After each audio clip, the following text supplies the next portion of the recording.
أعوذ بالله من الشيطان الرجيم. بسم الله الرحمن الرحيم.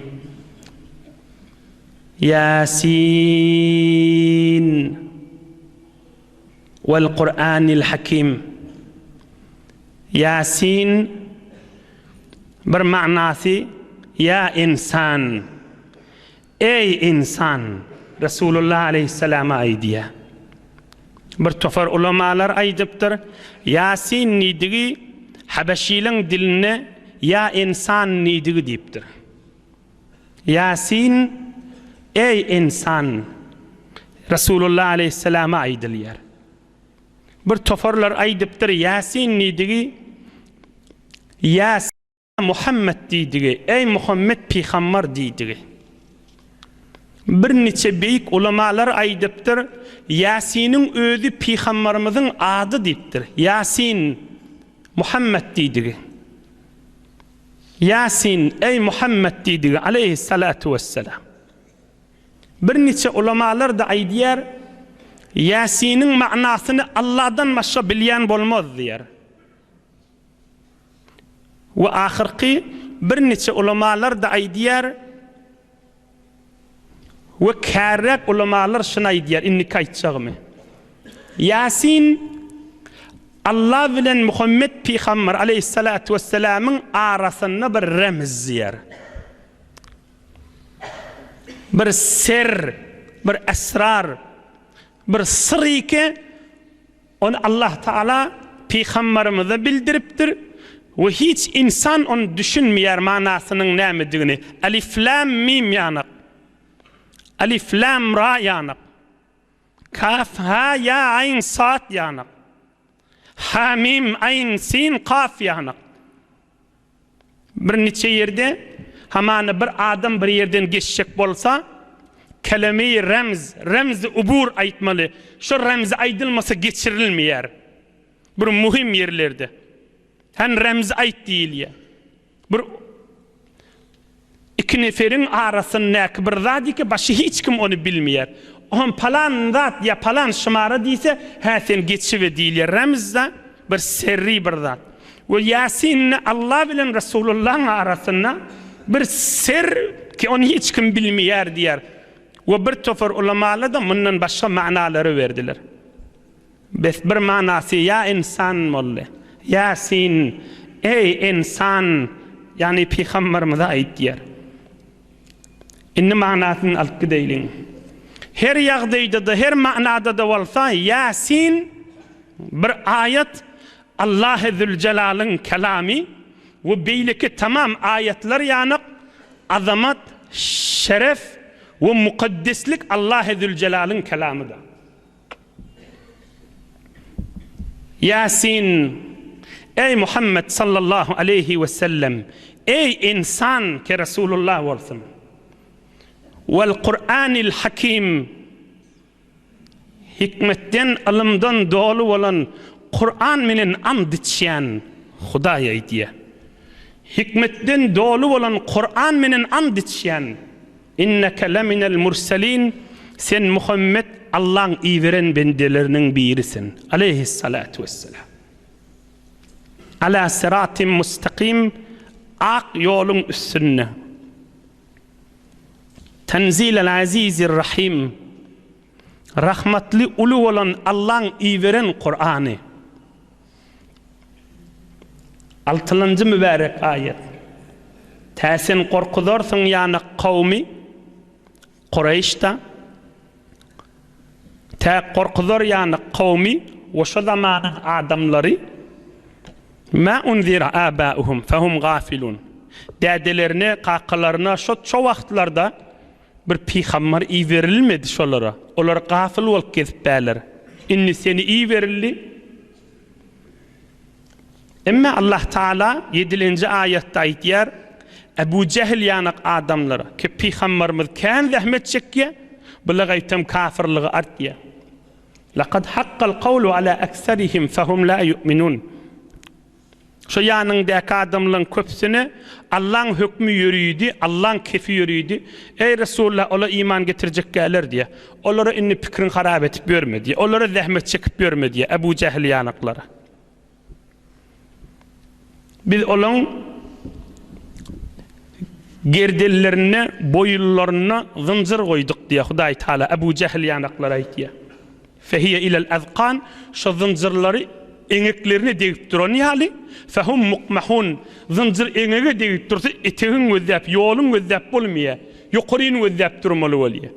Ebu Cehil ýaly adamlaryň boýunyna zınjyr we ýaly asyn ewini görenak bolar. Zol burny ýelin göňe gözläp duran adam ýaly bolar. Bulary kelläň agyrtyp ýörme diýipdir. We bulan ewlerine we izlerine divar koyduk, set koyduk. Bular inni tamam boldy. Bulan üstüne perde oklanan yanak, bir parça oklanan yanak, bir biz oklanan yanak, bula töwregin görmeýe. Bula kör hesap boldylar. Bula kafir bolup dowdaga girmeli boldy bular diýär. Bulary fark etmeýe. Enzertehum em lem tunzirhum la yu'minun. Korkuzma. Bula iman getirjek gelir diýär. 11-nji ayet. İnnemâ tunziru men itteba'a zikra ve haşiyar rahmâne bil gayb. Sen korkacak adamlaryň Kur'anyň izine düşýän, Allah'dan gaýpdan korkýan adamlar. Şolary buşla eden günäliňizde Allah geçecek ve cennet bilen buşla. Hudaý Taala aýdýar: "Inna nahnu nuhyil mauta." Ölleri dirilders kıyamet günü. Ve biz yazýas ma qaddamu ve asarahum. Adamın diri wagtyny eden sogabyny we diri wagtyny eden günäsini. We bir tofor sogaby ölünden soňram izinden barp durýa gowy işlere dikdipdir. Ya bir tofor günäli ölünden soňram izinden barp durýa bir tofor adamlar günäni öwretip gidipdir. Hemmesini ýazyp durandyr, feriştelem ýazýar diýär. Ve kulle şeyin ahsaynahu fi imamin mubin. Hemme zat lawhul mahfuzda açık tekmilecek hesaplıca durandır diye Allah Teala. Bilinmeyen zat yok diye. Ine bir mübarek ayetlerin üstüne inniki heftede yine üstüne geliriz. Ama inniden meylek 13. ayet. Qaw dinlen inne Allah Teala وَضْرِبْ لَهُمْ مَثَلًا أَصْحَابَ الْقَرْيَةِ Antakiye diýen şähriň gyssasyny kawmyňa eşitdir diýipdir. وَضْرِبْ لَهُمْ مَثَلًا أَصْحَابَ الْقَرْيَةِ Inne Hudaý Taala bir kıssa, bir hikayet Yasin Şerifiň 13. ayetinden meylek iýeripdir. Göreýliň näme kıssa? Kur'anyň özünden manasyny alyp gidibermeli. وَضْرِبْ لَهُمْ مَثَلًا أَصْحَابَ الْقَرْيَةِ Ey Peygamber, kavmına ve alem cihana eşittir bir ulukan şehrin gürrüňini. Qariyat Arap dilinde gişecik ovaq daýdylýa, ulukan şehre daýdylýa. Ulukan şehrin gürrüňini eşittir diýipdir. Köplerçe ulamalar aýdýar, şu şäher Antakiya diýip. Qadim bir ulukan şäherliň biri Qalali, döwrewi qal'açykly, hewre adamlar gow ýaşaýan ul şäherliň birimiş. Ey cemaatlar, zamanlar geçipdir ha. Ey cemaatlar, kawmlar geçipdir ha. Şolaryň içinde de bazarlar barmış. Üýşmelikler barmış. Halwatlar barmış. Gece gündüzler aylanýanmış. Şuma halky biziň bazarlamaz ýaly. İz ja'ahal mursalun şu şähere peýgamberler gelipdir. Näçe peýgamber? İz arsalna ileyhim ithnayn, iki peýgamber gelipdir. İki peýgamber şähere Antakiya gelipdirler. Muni fekezzebuhuma yalan niptirler, inanmandyrlar. Feazzazna bi thalith. Allah Taala aýtýar, bir iki peýgambere güýç bolsun diýip ýene bir peýgamberi berdim. 3 peýgamber bolup şäher Antakiyada boldylar diýär. Fa'azzazna bi thalith. Üçüncü peygamberdə bunlara güç edip, tayid edip, takviyet edip, kuvvetlatmadan çürüyüm 3 peygamber ettim deyipdir. Bunlar can çekiptirler o şehrin adamlarına. Beytmen kafirlikten el çekin. Beytmen Allah'a ibadet edeylin. Hudayın buyruğunu tuteylin. Günah işleri uzaklaştırmaylin deyip. قالوا ما أنتم إلا بشر مثلنا وما أنزل الرحمن من شيء إن أنتم إلا تكذبون. Onlar aydıptırlar. Siz de bir yalı adam aslen Huday peygamberi vermeye ki deyiptirler. Siz ağlayanız deyiptirler. Sizin hem aytyan görünlüğünüz düğü yalan peygamber näme bolýar deyip adamlar günahını äpbermejek bolup günahını uzaklaştıracak bolup jetlige we jedellige giripdirler. 16-njy we 17-nji ayet. Onlar aýdypdyrlar. Allah-ı Zülcelal şahit, Huday bilýändir. Hudaýyň bizi peygamber etip iýerdi. Biz Hudaýyň buyruğunu yetirýäs. Ve ma aleyna illa'l belagul mubin. Bizim wezifamiz eşitdirmek. Sizin ýüregiňiz düňdürip beýle geçirip bilmez diýipdirler. Onlar aýdypdyrlar. İnna tatayyarna bikum. Bir mana kef aýdypdyrlar. Näme manasy? İnna tatayyarna bikum. Ovan adamlar aýdypdyrlar. Aslen nipde siz geleňiz ber qıtçylyk boldy, ýagynda ýaganak sizden boldy diýipdir. Ey cemaatlar. Adamın günahynyň etýän we aýtdyrýan kefini özde nagat kefin manasynyň tersligini özde peygamberlere aýdy otýla. Inna tatayyarna bikum.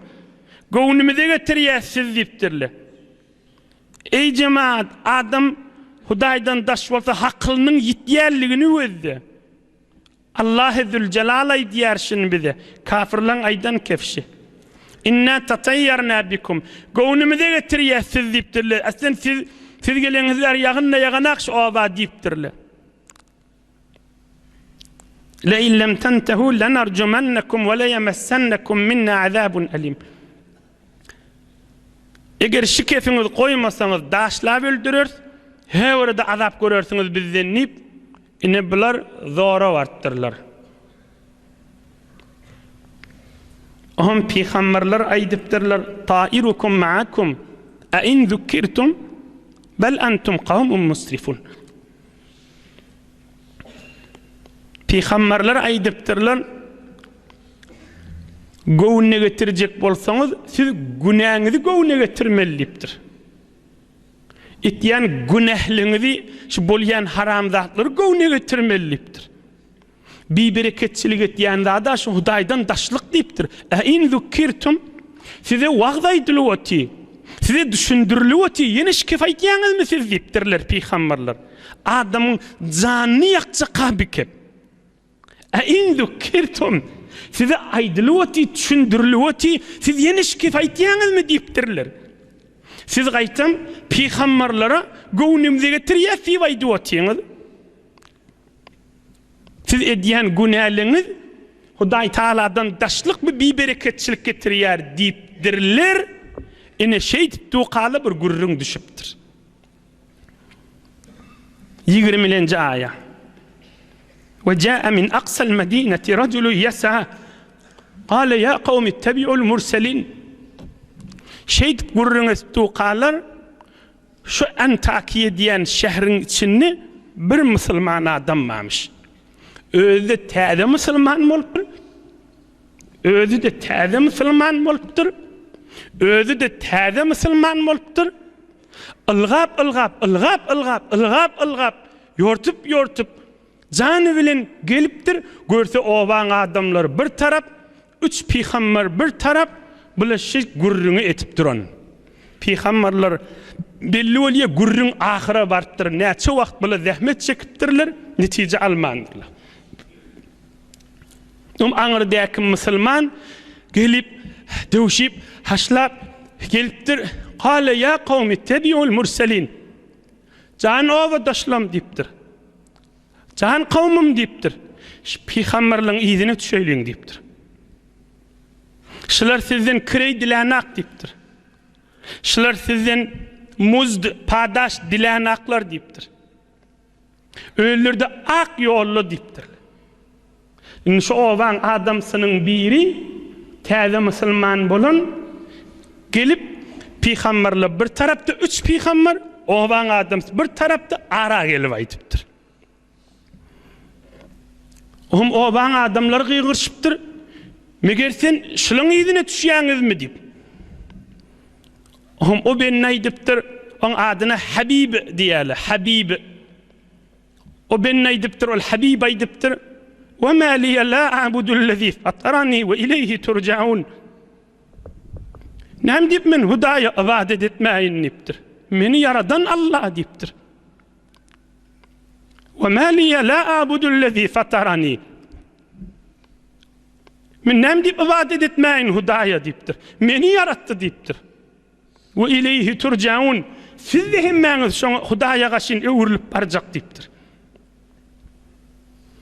Siz näme Hudaýa ibadet etmeýäňiz diýdigi ha? Özüne aýtýa olar dersalar ýaly. Sizi yaradan Hudaýa ibadet edin diýdigi da diren hakylly adammış.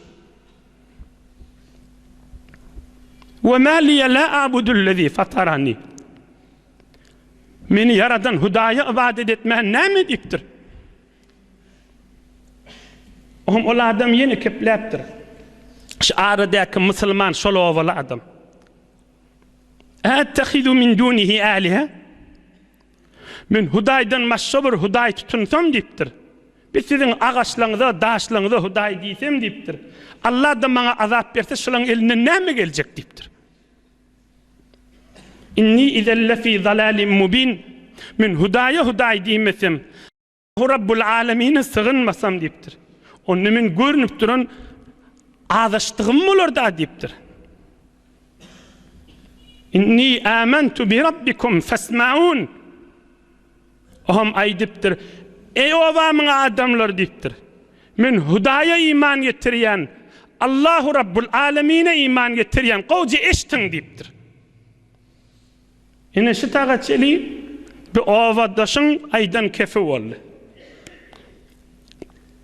Owan adamlar sen de Müslüman mı diýerlerini ene şu kepleri aýdypdyr. Şu kefe aýdanna owan adamlary üýşüp, meni ýymryk bilen, aýaklary bilen defip, vurup, öldürüp eçegesini çykartdyrlar. Bu şoyan kadam jany çykypdyr. Qila dkhulil jannah. Qala ya leyte qawmi ya'lamun. Jany çykan moyna Allah Zülcelal aýdypdyr. Jany çykdy, dogry jennete giraga diýipdir. Bi hesap, bi kitap. Özde täze Müslüman bolupdyr. Qila dkhulil jannah. قال يا ليت قومي يعلمون. قيل ادخل الجنة. Allah taraftan aýdylypdyr, dogry jennete gir diýip aýdyldy diýipdir. Aham jennete girip barýaka aýdypdyr. Qala ya leyte qawmi ya'lamun. Hep ovamın adamlar men jennete girip barýanym görseletdi da diýipdir. Ovan adamlary men jennete girip barýanym bilselerdiler da diýipdir. Hay şolary da iman getirselerdiler da diýipdir. Bima gafara li rabbi, men tamam ömrümde edin günahlarymı Hudaý Taala geçti ve ja'alani minel mukramin, meni jenneti adam etdi diýipdir. Bima gafara li rabbi, peygamberlerden başka günah etmeyeceği yok. Edin günahlarım hemmesini mağfirata salli. Qila dkhulil cenneh ina Allah'ın doğru kelamı.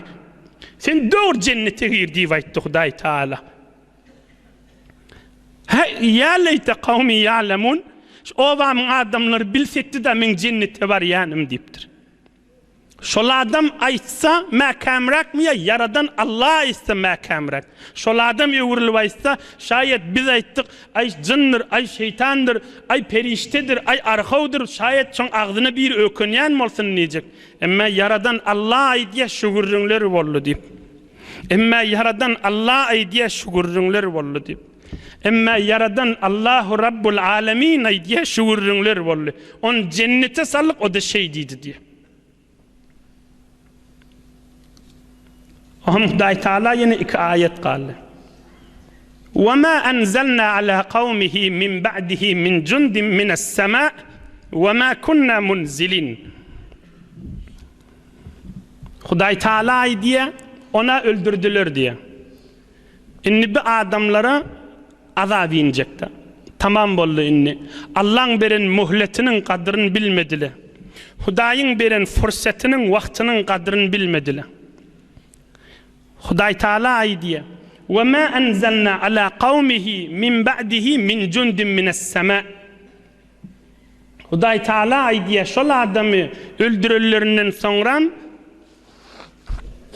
şolun kavmuna, şu Antakiya şäheriniň adamlaryna goşun perişteyi beremek diýipdir, şolary helak etsinler diýip. وَمَا كُنَّا مُنْزِلِينَ. Men Hudaý emretmedim diýipdir. Barın ýagyň şola wagt diýip aýtmadım diýipdir. Näme diýip?